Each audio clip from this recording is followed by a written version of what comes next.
Now that the Dodgers are signing both Tanner Scott and Kirby Yates, they have 41 players for their 40-man roster, and the Atlanta Braves should take someone off their hands.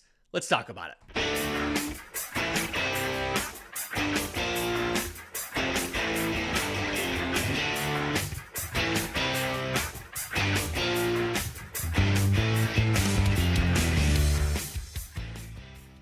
Yes, welcome on in to Braves Today for Thursday, January 23rd. Your source of news, notes, and updates on your Atlanta Braves. I'm your host, Lindsay Crosby. You can follow me on Twitter and Blue Sky at Crosby Baseball. You can follow the show on Twitter, Braves_today. We have a Facebook page and an Instagram as well. And you can find all of my written work, BravesToday.com. That's the Braves Today Substack, as this is both a podcast and a newsletter. Some of the best ways to support the show if you're excited about what we've been doing over this offseason, this slow offseason. Obviously, tell all your friends wherever they get their podcast, they can listen to the Braves Today podcast. You can subscribe, again, wherever you get your podcast, on YouTube. You can also go give us a free or a paid subscription to the Substack. Those are the funds we use to pay for reporting trips, whether it's winter meetings, spring training, or to Truist Park to cover the Atlanta Braves. And in some of the conversations about what's been happening in MLB this offseason, one of the things that people have been talking about is how everybody's 40-man roster is full.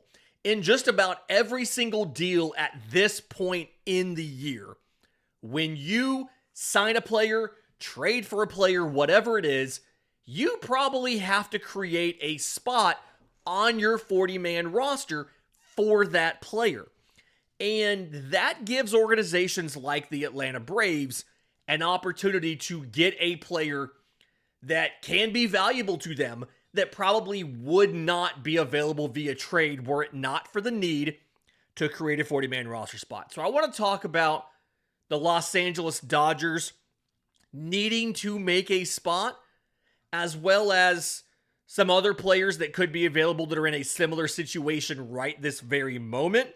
And if you could just go poach the Dodgers roster, who would it be? But the first thing is, we heard over the weekend, Tanner Scott and Kirby Yates both going to the Dodgers. The rich get richer, right? They get the best reliever on the market in lefty Tanner Scott. Reportedly, their fallback plan, if they couldn't get Scott, was Yates. They decided to go ahead and get Yates anyway.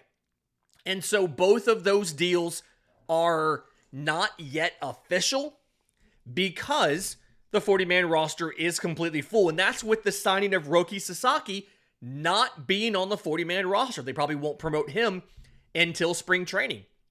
So they're going to have to make at least one spot on the 40-man roster, possibly two.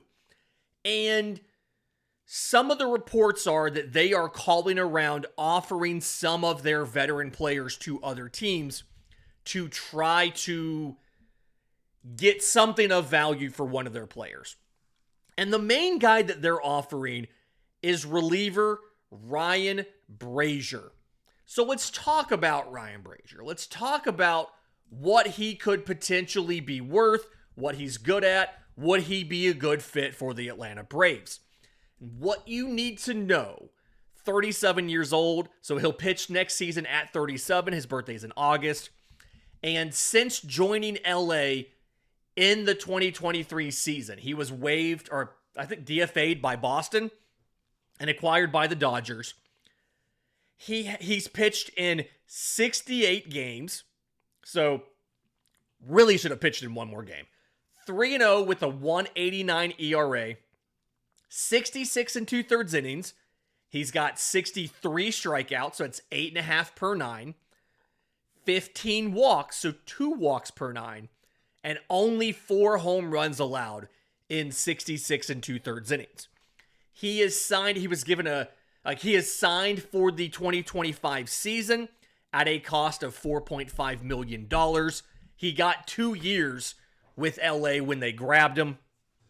And it's a really interesting, this reminds me a lot of Pierce Johnson, when Atlanta got Pierce Johnson from the Colorado Rockies. Now, that was a standard trade at the deadline versus a DFA situation.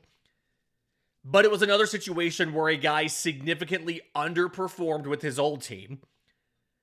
Brazier had a 7.29 ERA in Boston in 2023. 21 innings, 20 appearances, 17 earned runs, 18 strikeouts, 9 walks. He was not good in Boston.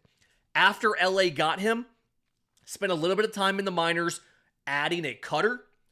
And when he joined the 40-man roster, joined the 26-man roster for LA in 2023, 39 games, 38 and 2/3 innings, 0.70 ERA with a tweaked pitch mix. And this is very reminiscent, again, when Pierce Johnson joined the Braves at the 2023 deadline. He had an ERA of 6 in 39 innings with the Colorado Rockies, also a 1-5 record, kind of gross, right? He pitched in 24 games and 23 and 2/3 innings down the stretch with Atlanta in 23 and had an ERA of 0.76. The Braves had him throw his curveball a lot more than he had in the past, and he was obviously rewarded for it. Last season, and this season, really, Ryan Brazier, he's thrown that cutter that he had. He's a 4-pitch guy, right? But his main pitch has been the slider. 42% usage on the slider, 29% on a 4-seamer, because I know some folks are going to ask, yes, the slider is an 85-mile-an-hour slider. He averaged 85.3 with it in 2024. The 4-seamer averages 94.5. He also has a sinker that he uses 16% of the time. So when you combine those two fastballs, it's 46% usage of the of the fastballs, 42% of the slider, and the rest is that cutter, 12% usage at 90.4 miles an hour. Now, the cutter wasn't that great when he got it, right? 401 expected batting average, 552 expected slugging.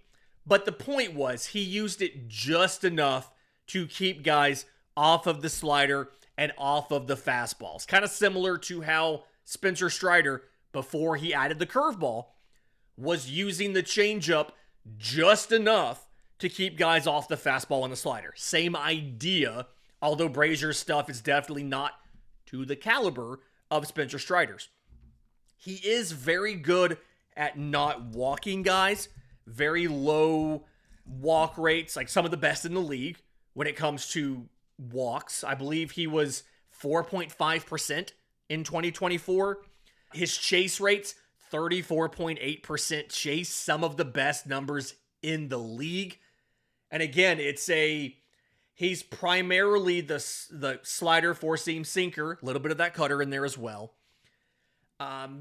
It's not all great, right? He does get hit hard pretty frequently, 43.8%. It's like bottom 15th percentile in baseball.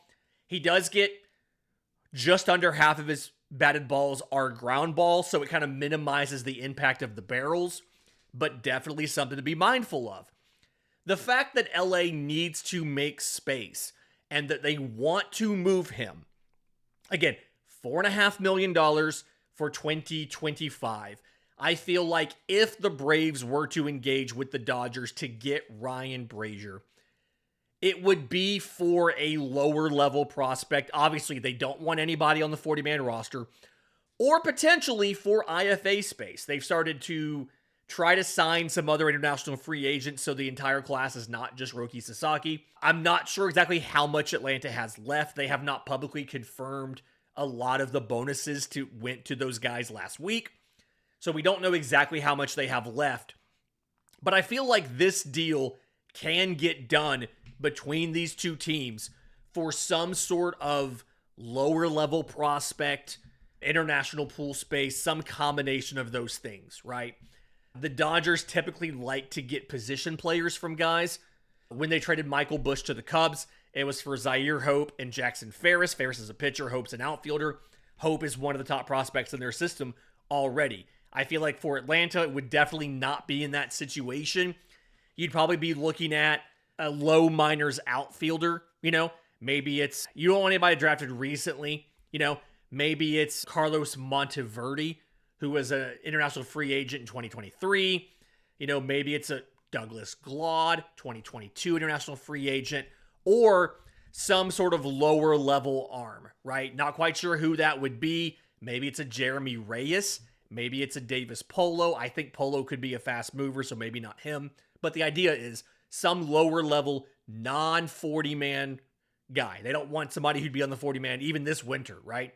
You want somebody who's a 26 or 27 at the earliest on the 40 man roster because they have issues with that. In just a minute, let's talk about another player from another team who was just DFA'd who could be a target for the Braves. We'll do that next, right here on Braves Today. But first, today's episode is brought to you by our friends at Underdog Fantasy. We're thrilled to have Underdog Fantasy as a sponsor of the Braves Today podcast. Link is in the episode description. Promo code BRAVES. If you new customers, you sign up with that promo code, you place your first deposit, you get a free play, and up to $1,000 in bonus cash with Underdog. The good news is they're available all over Braves country with the exception of Mississippi. We hate it for you guys, but Georgia, Alabama, Florida, South Carolina, North Carolina, Tennessee, everywhere that has that highway patrol ad on the broadcast, as well as a lot of the surrounding states that typically root for the Braves, watch the Braves. We've heard from you guys on the podcast here. We have listeners and the team has fans. California, Oregon, all of that is part of this as well. The way that Underdog works, super cool. You create a lineup of players. You choose higher or lower on their statistical projections.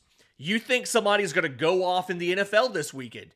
Great. Okay. Pick that guy. Pick the over on whatever odd you think it is. You want to be a hater. You think somebody's going to do poorly this weekend. Same thing. Put your money where your mouth is. You can go put them on your lineup. Select lower on their statistical projection. Depending on the specific stats you choose and how many people are on your lineup, you can win up to 1,000 times your money. You put in 1 unit, you can win 1,000 units if it all works right. We'll drop our picks for the weekend on the Friday show.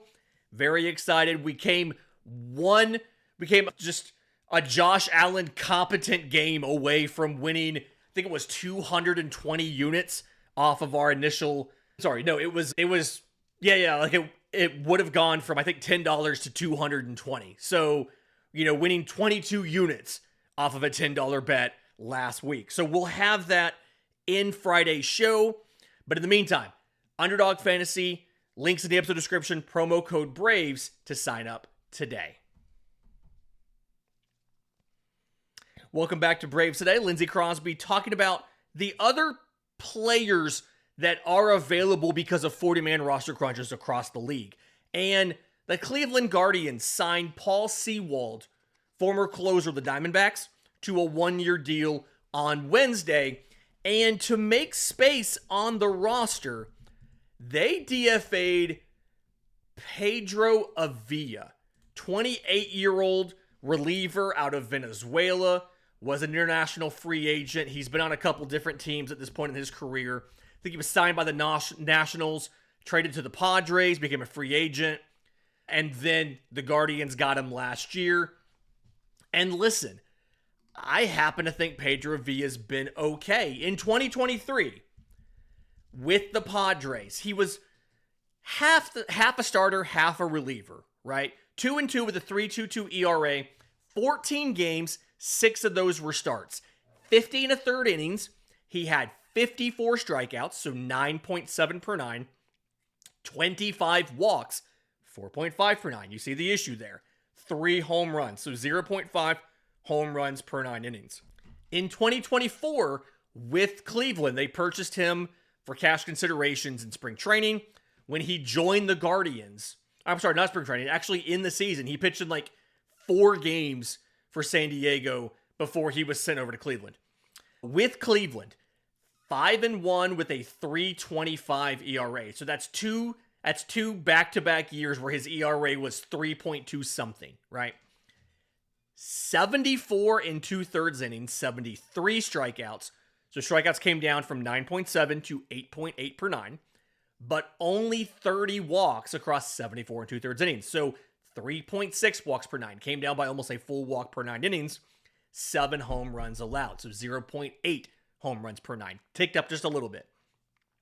And you have a lot of possibilities here if you go out and offer cash considerations for Pedro Avila, because he spent time as a starter, he spent time as a reliever, he has a big repertoire. Now, he wasn't awesome as a starter, okay? We have to kind of clarify that. In 23 with the Padres, 1-2 with a 4.91 ERA as a starter.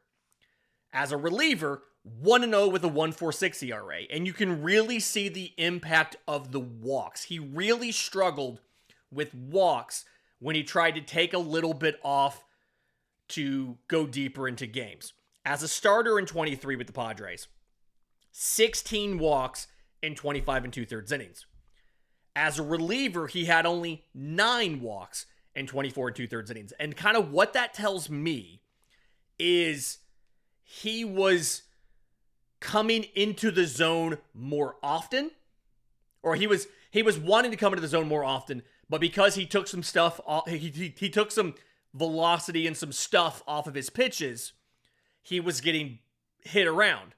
And so he was trying to get guys to nibble as a starter and couldn't do it and walk too many guys. It's kind of a mindset thing and a conditioning thing more so than it's a problem with his stuff, right? The Braves have shown to be pretty good at getting velo on guys. I think Grant Holmes is a great example of that.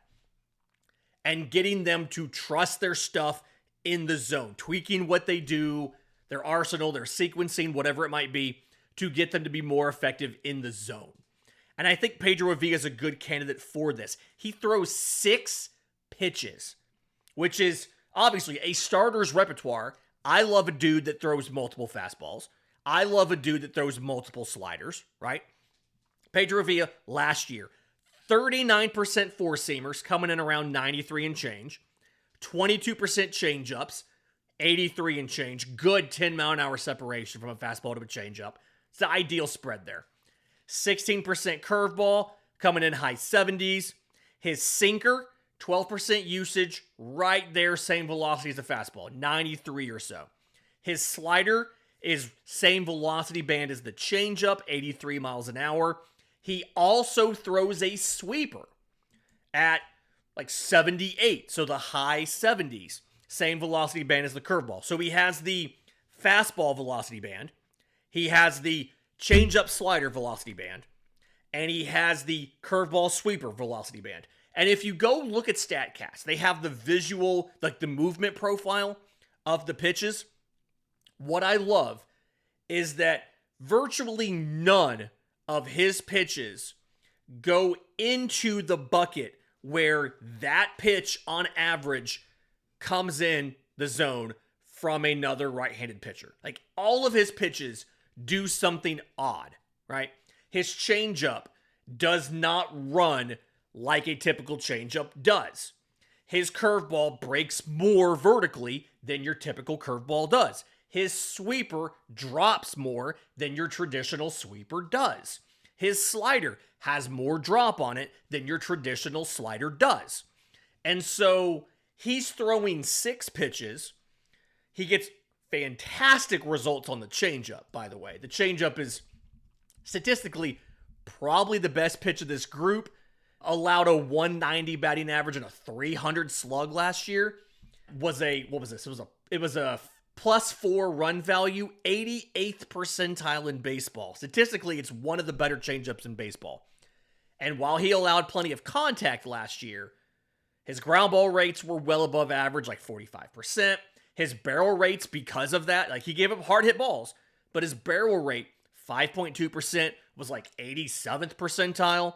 So even when they hit the ball hard, it's usually on the ground or at least not conducive to hitting a home run. And again, He's a guy that's been designated for assignment by the Guardians, so it's entirely possible that he's not actually that expensive to acquire because they're faced with losing him for nothing. Maybe you give them a fringe minor leaguer. I mean, we've seen deals. You got Jock Peterson for Bryce Ball, and if you don't remember who Bryce Ball is, exactly. These are the kind of deals where you can get a dude for virtually nothing. And so maybe Pedro Avila, the Guardians, is the next relief find, or maybe even a guy they want to consider trying as a starter again. They tried it with Ray Kerr. He had Tommy John. They tried it with Grant Holmes. It looked to work with Holmes, and Holmes is expected to start the year in the rotation while making the league minimum, which is incredible value for a team trying to reset the CBT.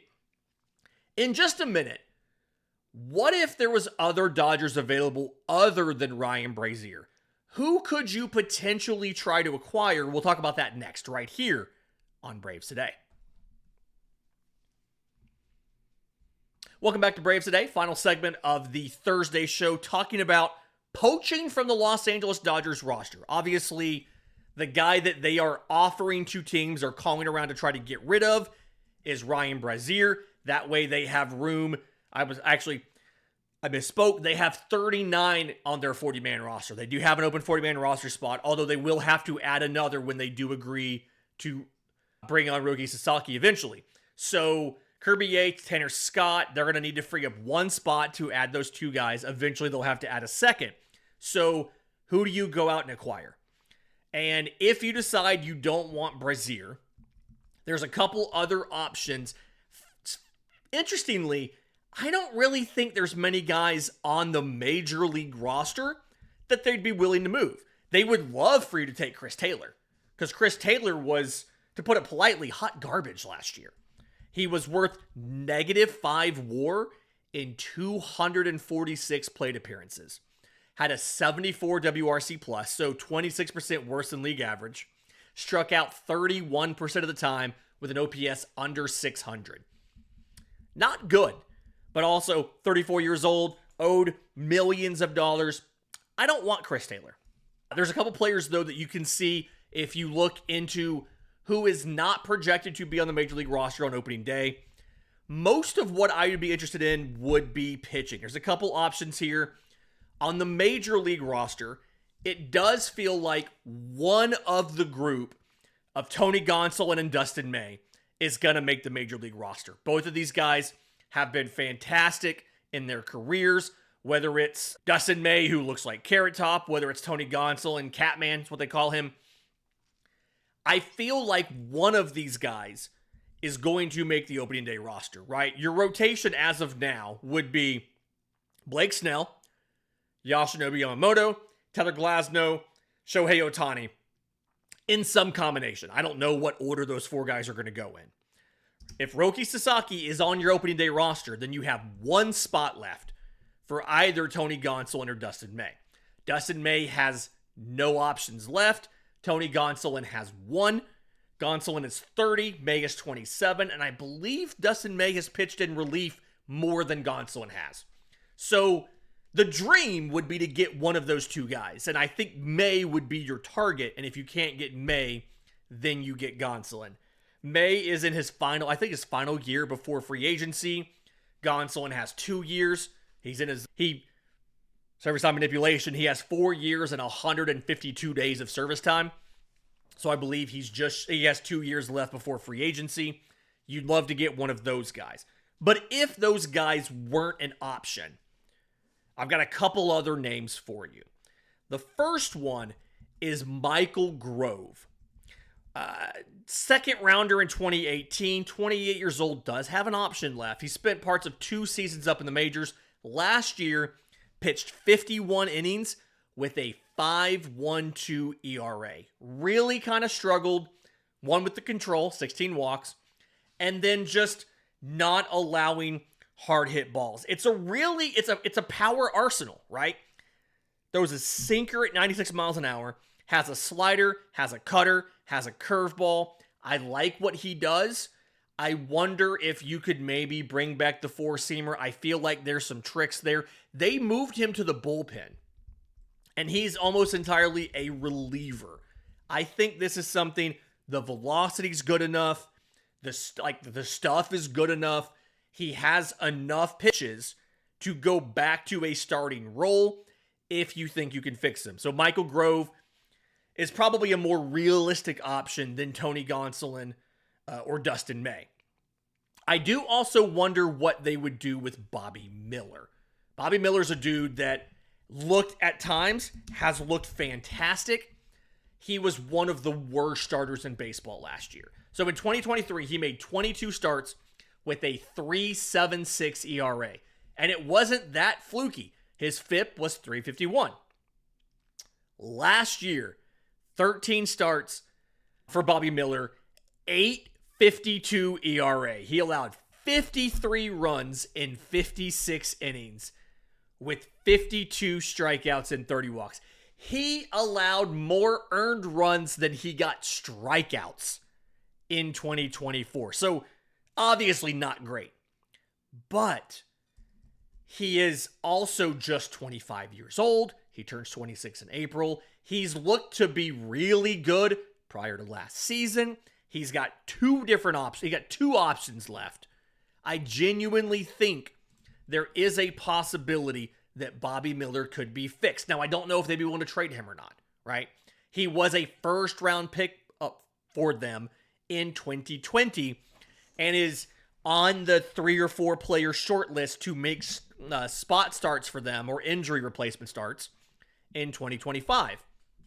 But I'd be really intrigued about the ultimate fixer-upper in Bobby Miller. Because again, he has shown the ability to be a good pitcher. He had a 6% walk rate and a 27% strikeout rate in 2023.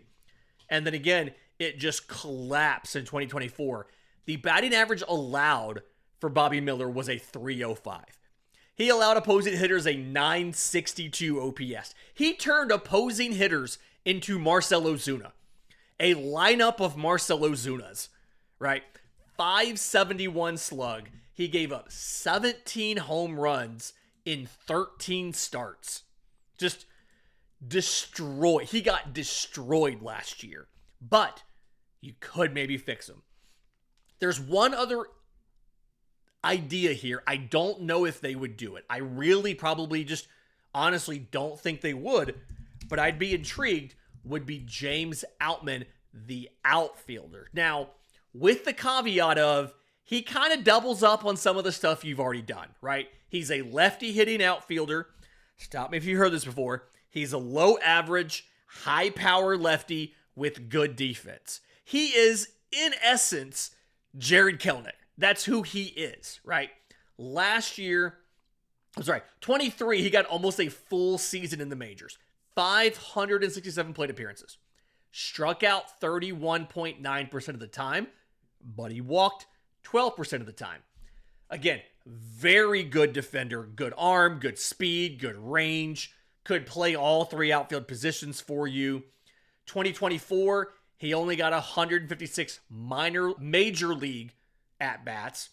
Strikeout rate was 35%, walk rate was 10%. So a little bit worse strikeout rate, a little bit worse walk rate, but again, small sample size. Now, in AAA, he's been great. AAA in 2022, he batted .293. Again, spent all of 23 up at the major league level. AAA in 2024, batted .279 with a 933 OPS in a very nice 69 game sample, right? 17 home runs, 11 stolen bases, played a lot of center field. Very good outfielder.